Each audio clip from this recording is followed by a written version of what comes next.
Hello, I'm here again doing another dead easy instruction video for streamertactics.com, and today it is how to stream the original Dreamcast and how to do it in the best possible quality with a few different accessories to get the absolute best picture for your viewers.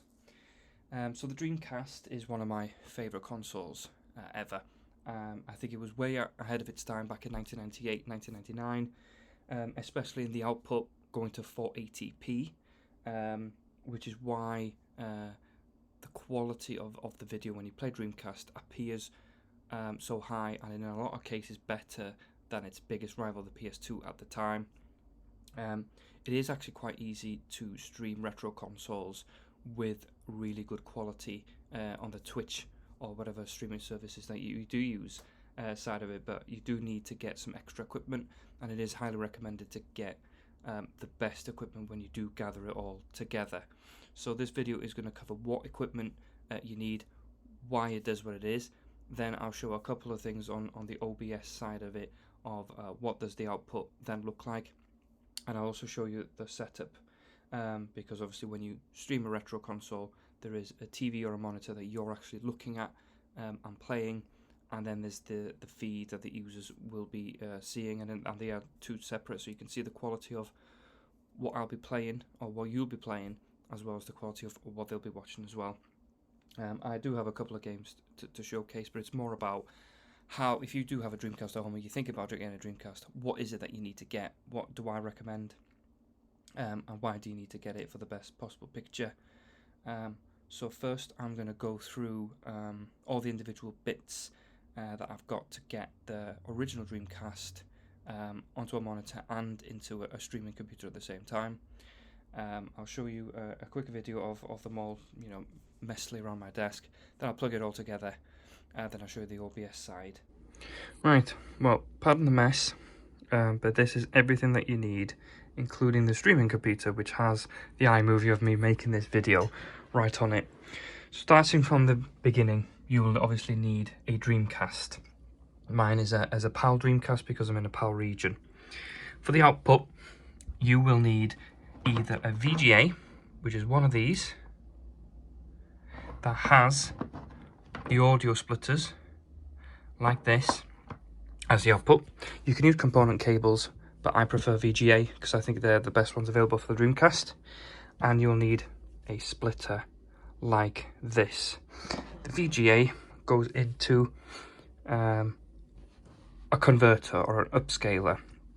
I use an OSSC, which I have reviewed in a separate video, because not only does it convert the analog signal from the VGA into a digital signal via HDMI, but it also upscales and cleans up the picture as I go along. I highly recommend an OSSC, but the only thing that you will need is a way to get the analog signal to become a digital signal. Obviously that is a VGA, so it could technically plug straight into the PC, but not everyone has that option, because it does need to go into a capture card to be able to do it. So the VGA goes into this slot, and then the audio cable goes into the V3 here to make sure that the audio also goes through. Then the output from the HDMI goes into a capture card. I use an Elgato HD60S Plus. The reason I use this one in particular is because it's very compatible with the OSSC, and when I line double it up to 960p or even higher, it can handle it. So the OSSC converts the analog, then sends it to a capture card. The capture card then has an out, which is HDMI, that goes into the telly. In this case, it is a ViewSonic MHD 32. 2K is mine, but any monitor will do, really. And then you will need an USB-C that goes out of here and then into your streaming computer, which then OBS will pick up the signal from the capture card, and you're simultaneously watching the gameplay as it happens. Now I'm going to put it all together and I'll show you what it looks like when everything's turned on. Right, we are live. You can see my Dreamcast on, it's got Sonic Adventure in it. You can see that my upscaler is turned on. The HDMI is leaving it, going into the capture card. The capture card sends the HDMI to this monitor, and then the USB-C sends the video camera stuff to the OBS. So just in case someone's watching this as a complete novice, I will start from the start. So if I get rid of that, obviously my game's still running. I need to add video capture device here.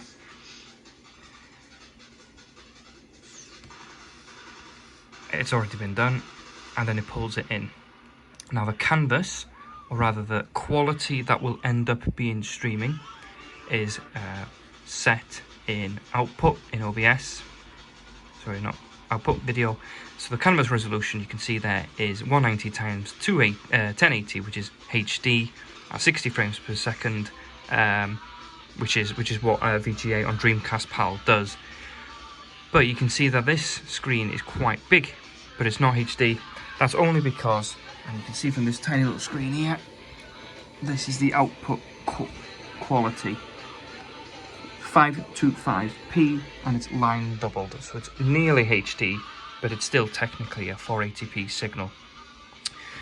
So these gaps are usually used by streamers to do stuff such as live splits, the chat, so it's always useful to have some black space. But if you just wanted to stream and have nothing else, you can obviously do it by resizing the output to the source size, and it fits into this square perfectly. So I'll just load up a file dead quick. And this is obviously the quality it looks on my 2K monitor, absolutely exceptional, but that's because I always thought of the Dreamcast is. So I'll give it a minute to load up the game so you can see, and there's zero lag. So what's happening on the screen is pretty much what's happening on the stream there.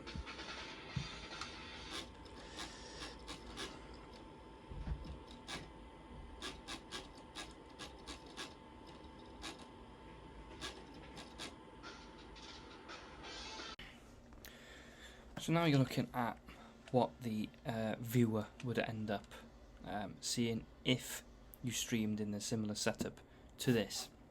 So on OBS currently I have set the resolution, the base canvas, to match the resolution of the actual console. So you are pretty much just looking at the Dreamcast itself here. So there's no space to put any chat or anything like that in. This is purely for if you just want to show off the game and maybe your voice, and that's about it. So not ideal for speedrunners, but like I mentioned earlier, I'm going to now change it to the setting to change the canvas to be in HD. And this is what it looks like when you change the canvas to HD. So the output I'm setting, because I've got an upscaler, is 960p. So this is a 960p window inside a 1080p canvas, but you can change this to make more space for yourself if you wanted, and you should be able to see the screen shrinking so you can fit as much as you like in there. And that is pretty much the quality you should expect from streaming Dreamcast if you want to do it in HD, or if you want to just do it in native. But yeah, it's really good quality, really easy to do. You will have to get some extra equipment, like I've mentioned. So you don't have to get the higher end stuff, you don't have to get the OSSE. You can pretty much get a VGA to HDMI adapter if you want to use component cables, component to HDMI, or if you wanted to use even SCART, you can get a HDMI converter. But as long as it's HDMI and the graphics card accepts it, you're all good to go. So I'll play for a little bit longer just so you can get a frame of reference.